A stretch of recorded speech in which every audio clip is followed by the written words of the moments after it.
Hey everyone, AC Fire here with the review for chapter 48 of The Promised Neverland. So I know what you're thinking. Why am I reviewing The Promised Neverland?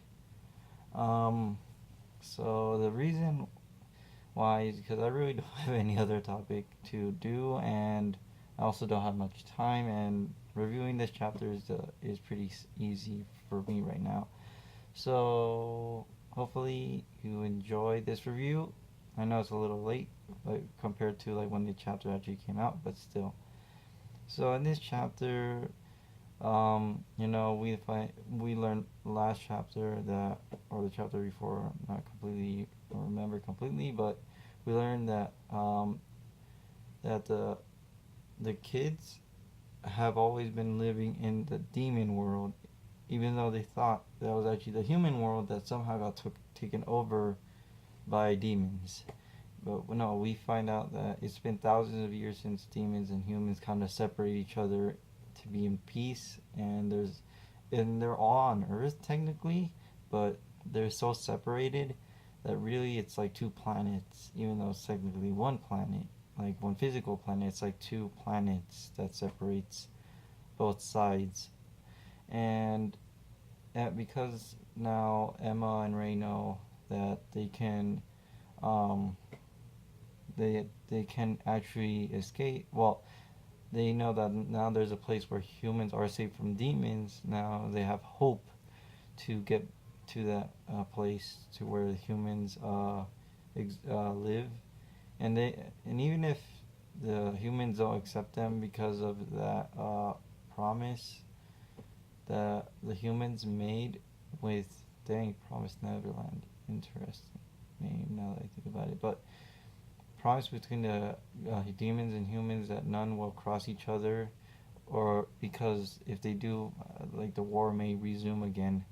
So, um, really, what happens in this chapter is that um, so they just talk about like the stuff with meeting Minerva, Minerva, and so because he's the one who wrote or put or he or she, I don't know, the person that put like the different, like, I guess Morse code with like the messages in the books, and so they assume that at B0632, which the demons see that Ray script or like cut it into the tree, but they didn't figure out what it meant.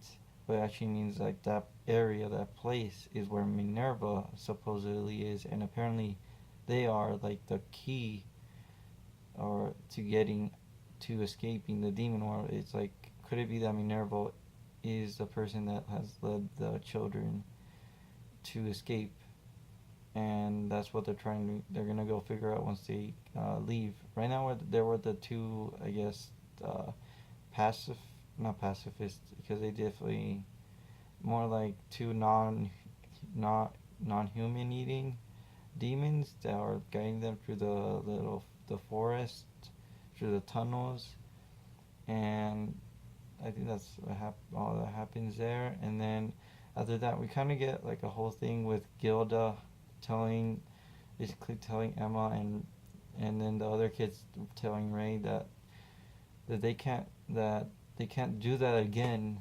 Like, just risk their lives to protect the lives of their their family, even though they do it to take care of their family. They still are part of the family, so it kind of like it still hurts the family, and so they kind of talk about it, and they realize how much the kids really care about them, realize how much they want to help each other out, and really, um, that's all that happens.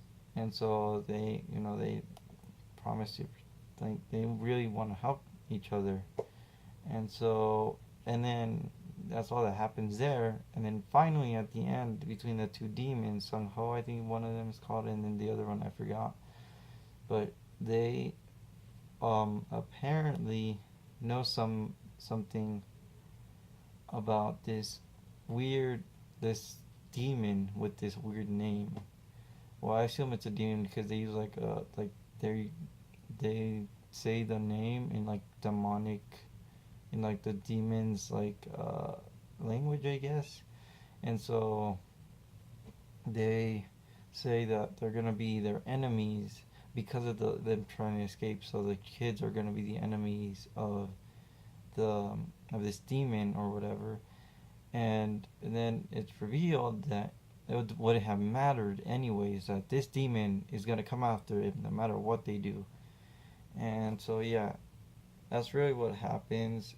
And then Emma also decides that in 2 years they're gonna leave because they're gonna go rescue everybody else that's left behind. And what's his name? Oh gosh, let me check. And I know I should do this right now. Phil, I think, yeah, it's Phil. Well, I didn't check. I just remember it's Phil. So Phil and the other younger kids that couldn't go. Um, and I enjoyed this chapter. Not much happened though. Really, like everything was kind of repeated. Like we kind of get that the kids do care about each other. We kind of already saw that a little bit before. So really, what was most interesting was at the end with this whole demon thing being like the enemy of the kids. And I wonder what's gonna come of that. This time there wasn't really a cliffhanger like the last few chapters where it's like oh, are they gonna survive or are they gonna die?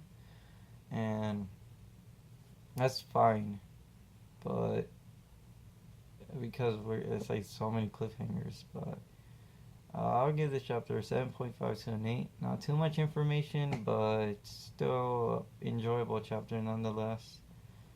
And hopefully there's some very interesting developments that go forward or go yeah forward as we move along. So I think that's all for this review. Hope you enjoyed it, and yeah. And again, how are you liking the change I've been doing with this channel? Because obviously it's changed. The intro still not done yet though, and I have a okay. So I'm in a hurry now, so I can't do like this intro I was gonna do. But next, if say I don't finish the intro or don't do it, there's still gonna be a intro. Don't worry about that. It's gonna be weird. You'll see it when it comes. I think that's all. Again, what you think of this chapter, and did you enjoy it? And I think that's all. So, bye.